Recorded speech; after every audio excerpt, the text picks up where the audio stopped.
Super stoked today. We have a special guest, Zach Israel, product manager of anything and everything mountain at Specialized, and he's here to give us the down and dirty on some of the details of this bike.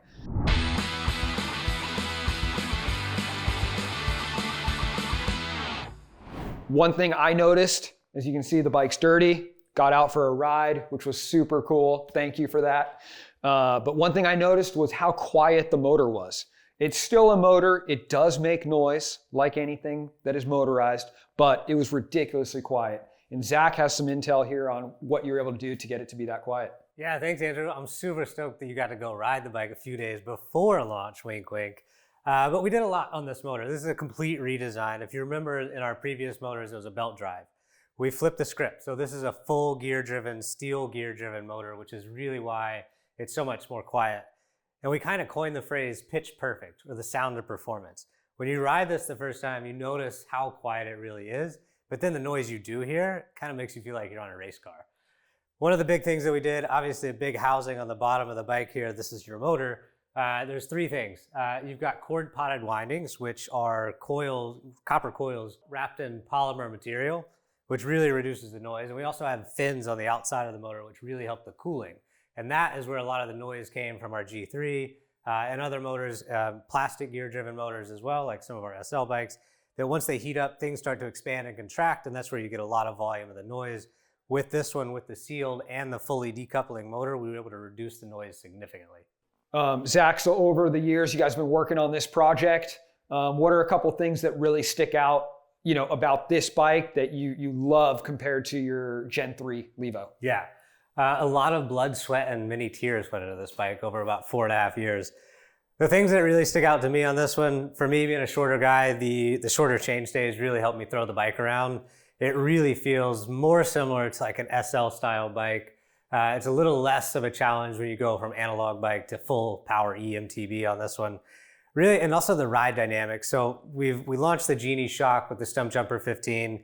That's something that a lot of us thought, hey, is this really going to work? And what it's done is created a bottomless experience in pretty much everything. So that combined with the wheel rate, we have a package that really rides like a mountain bike, which oftentimes you almost forget that you're on an e-bike until you start feeling the weight going down the hill a little faster than you normally would. A couple of little things. Obviously, headset adjust is a big one. I love 64.5 degree head tube angle here in Santa Cruz. It's just about the best. But when I do go home to North Carolina once in a while, I might put it in the steeper setting just because you've got miles of trail packed into like a little bit of land, keeping it a little bit more tight, a little bit tighter steering, things like that.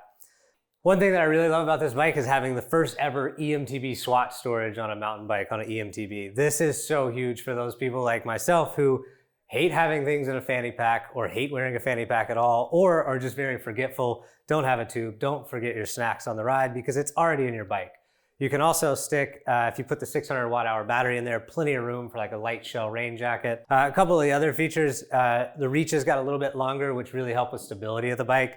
And then having a 9mm adjust on the chainstay really helps. Hey, if you're gonna ride maybe some of the local trails here, we call them campus, maybe you wanna have that thing in the short end, but hey, if you're gonna go over to Nicene with a little bit higher speed, longer sustained descents, that's when you may wanna put it out into that longer position.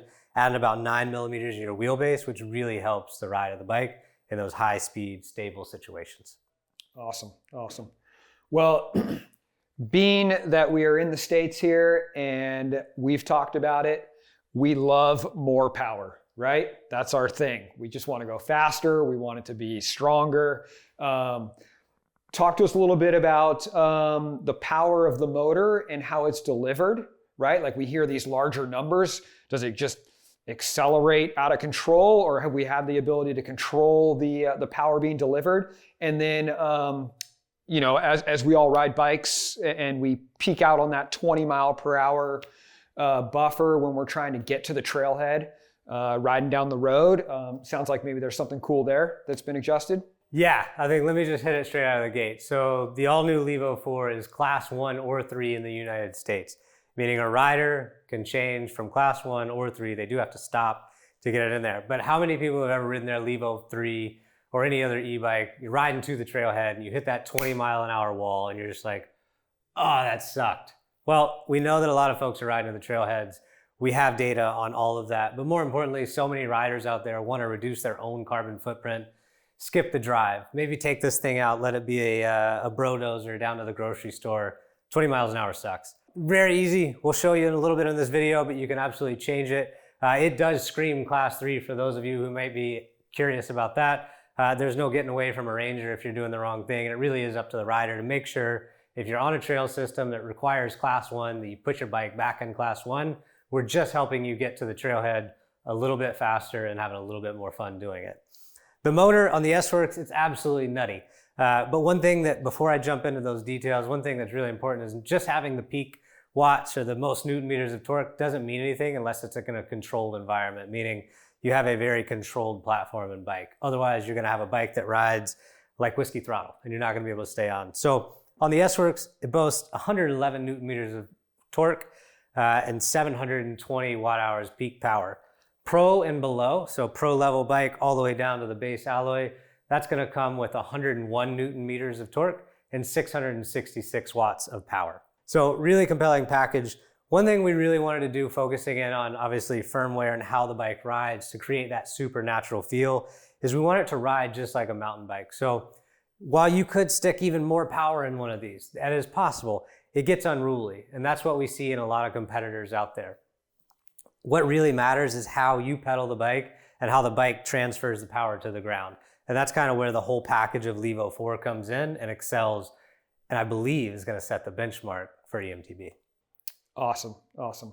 Yeah, I remember back in 2015 when you guys first launched the first Levo, and the internet exploded with hate. And I'll be honest, I was a big fan of it from the beginning. Coming from a downhill background, I just thought it was an awesome opportunity to get to the top of the trail quicker and get in more laps in my busy life. And I'm just super stoked that 10 years later, this is what it has evolved to. And it's a fun bike that it's not just that bike for going out and getting to the top of the hill so you can do some downhills. Like, it ends up being a fun all-around trail bike. All right, Zach. So we've talked about, the power this bike delivers. Now it's time to talk about how do we tame that power, and I know you guys have done a lot of work in the new MasterMind TCU, which, by the way, tool-free to get it out of the top tube if you need to get in there to do anything, which I think is really cool. And then we have an updated switch system here as well. Yeah, talk to us about the different modes and what that means to the rider. Yeah, absolutely. This is where we spent so much time in our Swiss office. A couple big things: the micro tune, dynamic micro tune, auto mode for those that are like Ronco and want to set it and forget it. And then we also have Apple Find My feature. So going into micro tune and dynamic micro tune, as we had on Gen 3 Levo, you had your micro tune, so you could do your 10% increments, but that would only do 10-10, 20-20, 30-30, and you would hit a wall pretty quick. With dynamic micro tune, for those of you who have range anxiety, which is a real condition, because I definitely have it, what dynamic micro tune is you have 10% increments on your power, just normal pedaling, but once you hit that 30% or 40%, you can actually pedal past that and get all the way up to 100% assist out of the motor, which is huge. So imagine that moment, you're shooting downhill and, oh crap, you got this huge steep hill on the other side. All you gotta do, put your thighs into it, pedal up just like you would on a normal quick sprint on a climb, and it feels so natural because it's exactly what you would do on an analog bike, which is why it's so cool. But it also will pair you back as you get on out of that big pedaling platform.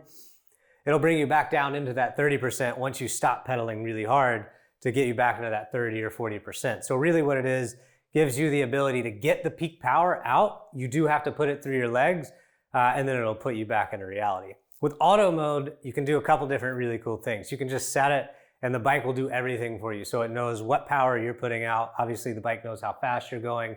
So it will adjust your assist level to the ride that you're doing.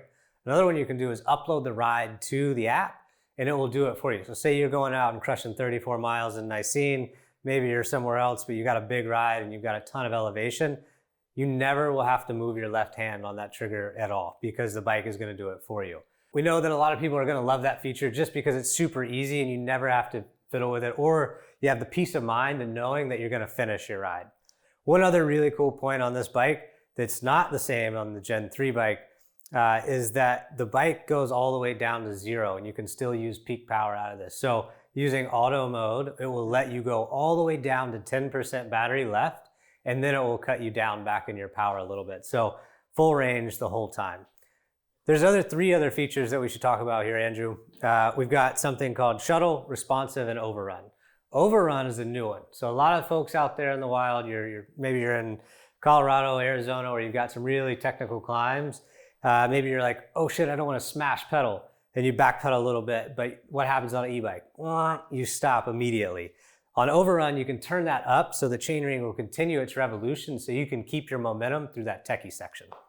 Real quick though, Zach, just to make sure, we still have just our Eco Sport Turbo mode as well, right, for the riders? Yeah, Andrew, great question. So you still have Eco, Trail, and Turbo, just like you've known, come and love today. One really cool feature on this is for those folks that are like, don't want to fiddle with the app, you can actually manage all of that within the system without ever pulling your phone out of your pocket. And then a feature that I'm super hyped on, we have these in our demo fleet. People take them out and then they go grab some food afterwards. There's a Find My feature. What's that all about? Yeah, so it's a brand new Apple Find My. So in the TCU, we've integrated with the first bike company to work with Apple, and it's fully integrated to the bike. So it's not hiding an air tag somewhere or hoping that it doesn't rattle in your frame. It's integrated into the TCU. So those of you who, like me or Andrew, who fly a lot with your bikes, you pull that big battery out and guess what? You can still see your bike getting onto the airplane. So it's an Apple Find My feature. Log in just like you do it on Apple Find My now, pair your bike, and now you'll know where your bike is for any situation you might want to see it. Awesome. I love it. Zach, with this new setup, we've got 3 battery options, an 840, 600, both internal, and then a 280 range extender. Can you talk to us a little bit about running that 280 range extender by itself? Yeah, you absolutely can do that. What we're seeing is a lot of folks taking these bikes out to a bike park, specifically in Europe, and what sucks is riding this thing with no battery. So the range extender will give you 50% of the power of the bike. Obviously, that range extender at 280 watt hours is substantially lighter than a 600 or 840 watt hour battery. So you can absolutely do that. You can also pair the range extender with a 840 or a 600 watt hour battery, which is super rad. You can have over 1,000 watts. Love it. And then, last, we've got to supply juice to this bike, right? And there are some really cool features on the charger side of things. I know I love, if I have some free time, to get a ride in the morning, maybe eat some lunch, hang out for a little bit, and then maybe go ride around after I eat. So talk to us a little bit about quick charge and all the cool features in the charger. Yeah, so our team in Switzerland really, they leave no rock unturned with this stuff. So while we over in Morgan Hill were really trying to figure out, let's make the raddest bike possible, they were thinking about things that we weren't thinking about. That team is absolutely amazing. So we have an all new smart charger, which is probably the coolest feature on this bike, especially for you tech nerds out there. The charger will charge your battery from 0 to 80% in under 1 hour. That's right, 0 to 80 in under an hour. You also have your standard charge, which is what you know today. You have 80% mode if you're those of us, probably like Andrew and I, who just plug that thing in the basement and leave it and walk away. It will just cap you at 80% so you don't damage your cell. A new one we also have, in addition to the speed charge, is a very slow trickle charge. For those of you that really want to make sure that you're getting the max out of your battery cell life, it's a trickle charge. Just what you think, what it sounds like is it will charge it very slowly and really help the health of the battery. So all kinds of options on that, but the speed charger, I think, for those of you like Andrew and I who have a limited amount of time, want to get back out there on the trail, or maybe you see your other friend group in the afternoon, you know what? We can just charge real quick and be back out there in no time. And to note, that quick charger comes with the S-Works model, also available aftermarket, and then Pro and below will just come with your standard charger, which is just a standard mode. Standard charger, yep. Standard as you know it today. It's a little bit cooler. It's got some big lights, which you'll see, but it's, the chargers are all redesigned, but the speed charge is where it's at, and Andrew's got them in stock now, so you should go get one. And lastly, it is a 50 volt system now versus the previous generation being a 36 volt system. So just note that nothing is backwards compatible. Zach, now that we have 3 different battery options with different sizes, what can the rider expect as far as range goes or time duration with those sizes? Absolutely. So with the big battery, you're going to get obviously the max range at about 4.3 hours. With 600 watt hour, you're going to get 2.3 hours. With a range extender, it's about 1.3. Now, obviously that is going to vary. The test that we ran with that, you had riders that were all about 175 pounds. So that really gave us that good variable. Obviously we have the data collection set there, but it is gonna vary. But that was a lot of climbing on that test. So if you're riding here in Santa Cruz, you're riding somewhere else with pretty hilly terrain, you can imagine that's gonna be a pretty close estimation for you. Now that said, you start using dynamic micro tune or micro tune, you can really stretch it out. But with the range extender and the 840 watt hours, you can get about 5.5 hours of ride time in trail and eco mode. Now, when you use your micro tune or dynamic micro tune, you can skyrocket that up to 8 hours of riding, no problem. Yeah, I know when we went out and rode earlier, I did spend the majority of the time in that dynamic micro tune, and I was really able to preserve battery life while getting a workout in when I felt like I wanted it and juicing it up when I needed to. Yeah, man, purple mode is where it's at. Yes. It's dynamic micro tune, but it's purple on your screen, which you'll see. Purple mode is definitely the mode you want to be in. This is how you turn the bike on. The bike will come in trail right out of the box as you turn it on. Down one in the eco, and then to decouple the motor fully, you can go to off. You can also go to your auto mode straight from the main screen. Now, to get into your menu, you hold the up button and the S button at the same time. Now you're in the menu. You can change your language. You can pair different sensors. So if you have a heart rate monitor, you can go in here and pair that with whatever you have with ANT+, and very easily remove whatever system you want to remove from your bike. You can also go to your motor tune, as we mentioned earlier in the video. You can tune your eco from here. You can also go back with your S button here to change trail or turbo as well. From here, you can also change your responsiveness of the bike to slow, medium, or fast. That's how quickly the bike is going to respond to your pedal movement. From here, you can also go to backpedaling. This is a new feature on the G4. Currently, it's disabled. You can enable it here. What this does is if you're in a situation where you have a technical climb or you need to miss rock smashing on your pedal, you can just backpedal quickly and the motor will completely turn off for you, meaning that will not give you any more forward momentum. One situation where you would want to have your backpedaling enabled is when your overrun is set to max. What this is going to do is help you get through those situations where you have a technical climb or maybe some rooty climb that you need to get up and over, but you can't continue pedaling through that without having pedal strikes. Another really cool feature here is your rider speed limit. So class 1 or 3. You're able to go to your rider speed limit and go down for 28. Now it will tell you, it will give you a warning. Here you see that warning screen to let you know that you are in class 3. To get your bike back into class 1, you simply scroll back up to your 20. Now, if you have a child or someone under 16 years of age that you want to limit the speed limit to 6, you can absolutely do that. Just click on the 16 and go back to the main screen, go back one more with S, and you're back to your main menu. Those are the big ones. Now, to get into your micro tune and dynamic micro tune, you'll simply hold down the middle toggle for 2 seconds. So now you're in micro tune. So that is what you've all come to know and love. There's a million different screens here that you can change through. Most people leave it on the miles per hour, but that said, there's many different options. Currently, you're in orange mode, meaning that you are in the micro tune. That is what you've known on the previous generation bikes. So now if you hold the button down for 2 more seconds out of micro tune, now you're in dynamic micro tune, AKA purple mode, as you all will come to know and love. So 50 to 100, 60 to 100, so you can get up to the peak power, but the bike will stay in those 10% increments. Now for screens, you have miles per hour here. You can also go to how long you've been riding, the intensity of your ride, and how many feet you've climbed. Another really cool function, one of my favorite, is here. This will tell you how many miles and how much time that you have left on your motor. So this bike, unfortunately, we have only 16% left of the battery, meaning you've got about 3 miles and 70% assist. And because we're not pedaling, you see this sweet infinity mode, which means you have infinite miles to go or time to go. If we were to take this bike out and start pedaling it, it would quickly tell you you probably have about 10 minutes to 15 minutes of ride time.